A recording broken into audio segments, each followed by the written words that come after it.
Vamos ya con nuestra mesa de actualidad, hoy protagonizada por el arquitecto Pedro del Barrio. Bienvenido, buenas noches. Buenas noches. Por el decano del Colegio de Abogados de Burgos, Joaquín Delgado, bienvenido. Bien hallado, buenas noches. Y por el también abogado José Antonio López Rodríguez. ¿Cómo estás? Bien, ¿y tú? Buenas noches. Buenas noches. Vamos con la actualidad porque esta semana hemos tenido, no porque hayamos querido, pero hemos tenido que volver a hablar del caso del concejal Fernando Gómez. Primero, porque Diario de Burgos publicó que el edil había obligado al gerente de la Fundación Proyecta Burgos a firmar un escrito en el que decía que se había ingresado el dinero que costaron sus viajes a esa fundación. Escrito que se registra en el ayuntamiento con fecha 3 de febrero. Y ahí viene el problema, en la fecha, ya que no se hizo efectivo el ingreso hasta la semana pasada.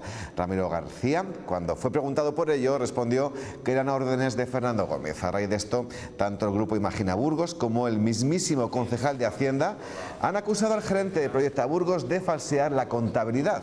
Es decir, aquí ya estamos, Joaquín, hablando de palabras mayores. Por este hecho que hemos relatado, ¿se puede utilizar este término de falsear contabilidades?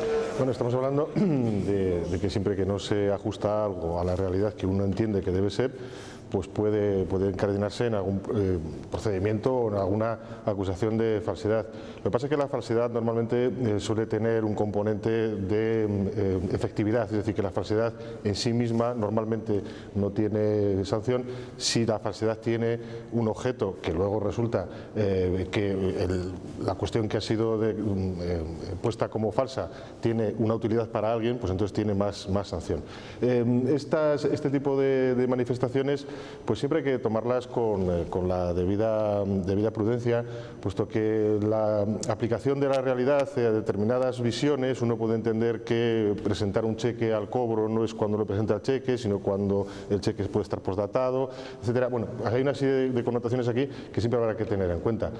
Habrá que ver. Yo creo que lo que sí que está claro es que todo este asunto se está complicando en demasía y están interviniendo ya no solamente el Fernando Gómez y las instituciones, sino ya otras terceras personas, etcétera, y yo creo que esto, bueno, pues es preocupante precisamente por eso, porque yo creo que estamos asistiendo a un agigantamiento de algo que debe ser zanjado, bien o mal, ya desde hace tiempo. Bueno, y además, Pedro, estamos acostumbrados a que en estos casos la oposición salte, pida dimisiones, pero es que en este caso incluso un compañero de filas del partido, del concejal Gómez, Salvador de Foronda, responsable del área de Hacienda, que haya dicho lo mismo del gerente de la Fundación Proyecta Burgos, Ramiro García. Bueno, yo a mí no es que me dé igual lo que diga Salvador de Foronda, pero lo que sí que me empieza a molestar muchísimo, y empiezo por los políticos de las altas esferas, es que nos estén aburriendo a todos los españoles. Y ya en el caso local, este tema, como muy bien ha dicho mi compañero, debiera haberse zanjado, pero ya. Y lo que es, no sé ni cómo calificarlo, estúpido, el que se tenga por un partido que gobierna una ciudad el 10% de sus concejales, que es uno, porque son 10 concejales, sin ninguna utilización de ningún tipo, solamente para tenerlo entretenido en la prensa, en la radio y en la televisión, porque eso es lo que nos están intentando hacer, volvernos locos a todo el mundo, que si está bien, que si está mal, que si coge, que si devuelve, que si... Bueno, por favor, o que le pidan que se vaya al grupo mixto, o que lo piense y se vaya de una vez, o que nos dejen en paz a todos porque nos tienen muy aburridos. Eso es lo que tengo que decir. Dos cosillas solo. Primero, que nos tengan entretenidos, como tú dices, no obsta para que no hablemos de temas que realmente son importantes para la ciudadanía. Si yo no digo... No es por aclararlo, porque igual puede parecer. Y lo segundo, que realmente yo creo que es el mismo Fernando Gómez quien, no sé si queriendo o sin querer, ha ido enmarañando él mismo la situación. Bueno, Fernando Gómez, yo pienso que está haciendo como el calamar, tirar la tinta y empezar a disfrazar cosas o a defenderse. Pero lo que sí que queda claro es que el Partido Popular creo que lo está haciendo terriblemente mal, y así lo digo. Bien, José Antonio. Bueno, pues en esto yo comparto con mis dos compañeros que es un problema que se debería haber solucionado. Por las pruebas que yo he podido ver, por los testimonios que yo he podido sondear, por las circunstancias que conozco del asunto, realmente esto viene o es fruto de una mala relación, incluso personal, entre el señor Salvador de Foronda y Fernando Gómez. Ajá. Esto es conocido, es de dominio público, yo no digo nada nuevo que no se sepa. Es cierto que Fernando Gómez en la fecha de 3 de abril entregó un cheque y entregó un cheque en la Fundación Proyecta, 3 de febrero.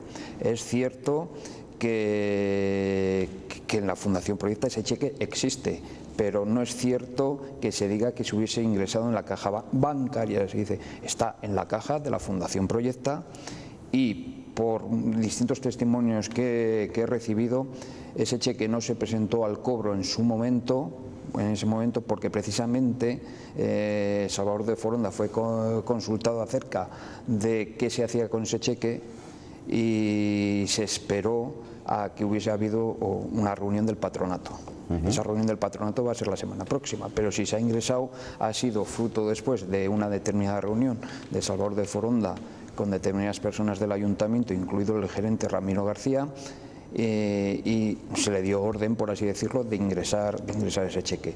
Pero falsedad, al hilo de lo que ha comentado Joaquín, compartiendo todo y cada uno de lo que él ha manifestado, entendemos que aquí no puede existir una falsedad por el hecho de recibir un cheque el día 2 e ingresarlo, decir que se tiene en su poder y presentarlo o ingresarlo en la cuenta bancaria el día 11, porque evidentemente una contabilidad hasta el momento, en cuanto no se encuentre consolidada, es perfectamente realizar determinadas modificaciones en los asientos contables. Entonces, ¿qué pasa, José Antonio? Que en la Asociación Plan Estratégico, en la misma situación, porque los dos están en la misma situación, su gerente Mario San Juan, con todo el buen criterio del mundo, lo mete como ingreso extraordinario, porque la Fundación Proyecta no puede hacer lo mismo, y luego también tenemos que hablar de ese documento en el que se asume que se va a ingresar ese dinero y luego que no se ingresa, y se firma con fecha 3 de febrero y se hace la semana anterior. Yo he visto ese documento, o sea, lo he podido ver, y ahí no se dice que se ingrese, que consta en la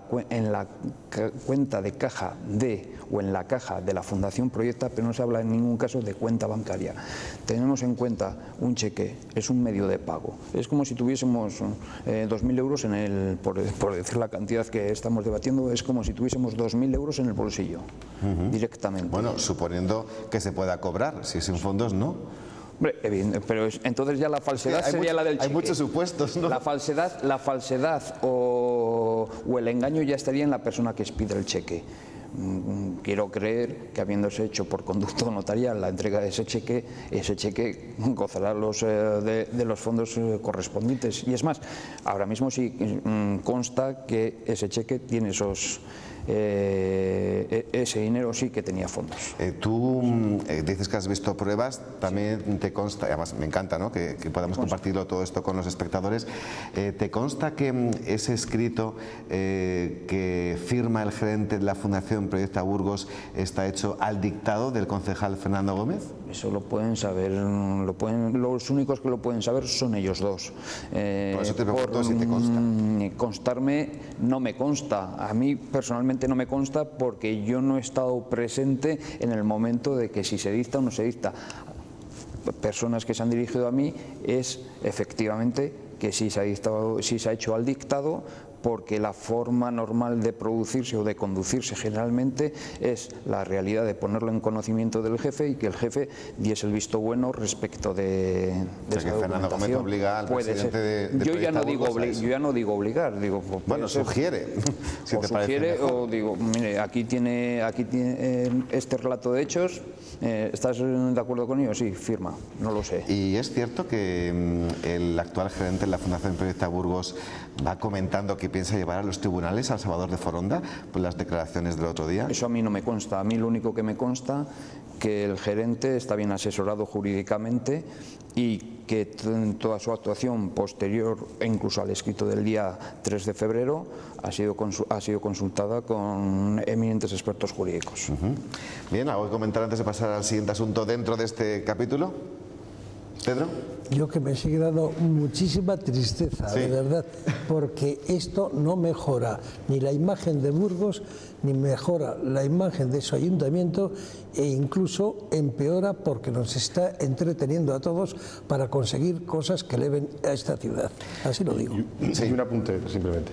Hay que aclarar de una vez los conceptos retributivos de los concejales, de las personas que cobran dietas por asistencia a determinados eventos, etcétera. Eso hay que aclararlo definitiva y formalmente ya de una vez. Es decir, porque el concepto de dieta o el concepto de gasto son muy diferentes, pero tienen similitudes, y eso hay que aclararlo porque generan este tipo de problemas. Sí, ahora yo creo que en el Ayuntamiento de Burgos se paga todo previa presentación de factura. Como debe ser. Como debe ser. Y si hay una retribución por alguna actuación extraordinaria, con transparencia. Una retribución con su retención correspondiente y esto. Que creo que es lo que mejor o lo más positivo que ha salido de este caso, aunar criterios en ese sentido. Por cierto, que Tesorería del Ayuntamiento ha iniciado una declaración de lesividad de los pagos de los viajes de Caso Gómez. ¿Esto qué significa, Joaquín? Bueno, la lesividad es un concepto jurídico de derecho administrativo que significa que las administraciones no pueden ir contra sus actos, no pueden revocar sus actos si esos actos han generado un beneficio o un aprovechamiento de un particular o de un tercero. En este caso, el ayuntamiento lo que ha hecho es pagar una serie de cantidades a un tercero, en este caso al señor Gómez.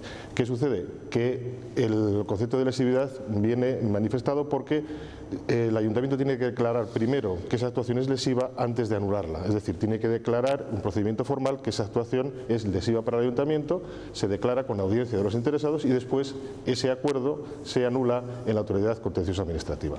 No sé si ha quedado explicado. Sí, y luego otra cuestión que... Es un concepto jurídico la lesividad, es un paso previo antes de declarar nulo un acto administrativo que favorece en particular. Luego, algo que sacamos ayer en el informativo, el Tribunal de Cuentas nos consta que ya ha designado un instructor para esta causa. Esto significa que ya alguien está mirando, ¿no? Bueno, significa que alguien está, digamos, como en un argot más coloquial, está moviendo el expediente. El instructor no es más que un funcionario, en este caso, que lo que se dedica es a impulsar las actuaciones de un determinado expediente, en este caso, e instruirlo, es decir, a pedir pruebas, recopilarlas y luego terminar el expediente para que puedan resolver otras instancias dentro de la misma institución. Pues Antonio, ¿algo que decir a esto? No, simplemente no sé si en este momento el procedimiento de lesividad tiene alguna virtualidad práctica, alguna trascendencia práctica, si es cierto que el señor Fernando Gómez ha devuelto todo el dinero. Lo dejará vacío de objeto, vacío de contenido, todo ese procedimiento. Bueno, todo lo que ha dicho. Sí, pero está claro que si hay un procedimiento administrativo, hay un acto, mejor dicho, un acto administrativo que ha generado un traslado patrimonial de las arcas del ayuntamiento a una persona, hay que declararlo para que eso tenga nulidad. El paso previo es declararlo lesivo. Bien, pues la oposición socialista ha vuelto a pedir la dimisión de Gómez. Esto unido a diferencias entre concejales del PP por el asunto Gómez, lo decía nuestro José Antonio, podría debilitar el equipo de gobierno, algo que la oposición podría aprovechar para presentar una moción de censura. ¿Qué ganas tienen? Pedro, ¿ves esto suficiente motivo como para llegar a ese extremo? Yo pienso que tan malo es enero como febrero, y entonces no sé si se va a solucionar esto cambiando, que no se va a poder cambiar porque Silvia Álvarez de Ulate ya dijo que no iba a votar y ser la 14 que cambiase nada. Entonces, si cumple su palabra, que creo que lo cumplirá, pues no van a conseguir nada. Pero la verdad que tanto los unos, especialmente el Partido Popular, como los otros, podían de una vez sentarse y decir, bueno, vamos a ver, ¿qué estamos persiguiendo aquí? ¿Estamos persiguiendo que esto funcione? Pues no. Y como no se está funcionando, pues tendremos que pedirle los burgaleses con nuestro voto que empiecen a pensar. Bien, ¿alguna última reflexión, José Antonio, de este asunto? Simplemente, no sé, la moción de censura, desde el mismo momento en que el señor alcalde fue investido, se rumoreaba, pero realmente yo no sé lo que hará Silvia Álvarez de Ulate. Ella no está sujeta al pacto de antitransfugismo. El Partido Socialista sí que está sujeto al pacto de antitransfugismo. Ya entramos en otra cuestión que fue objeto de debate en esta tertulia respecto de la consideración si Silvia Álvarez de Ulate tiene la consideración de transfuga o no tiene la consideración de transfuga. Tampoco sabemos lo que haría Ciudadanos. No, lo has dado por hecho sin querer. Tampoco sabemos lo que hará Ciudadanos, no lo sé. Si seguimos el criterio de Granada lo tenemos muy claro. Si siguen las directrices de Albert Rivera lo tenemos muy claro. Bien, pues vamos a hacer una pequeñísima pausa. A la vuelta hablamos de algo que escuece muchos bolsillos, que son las cláusulas suelo de las hipotecas. Hay novedades, lo contamos ahora mismo.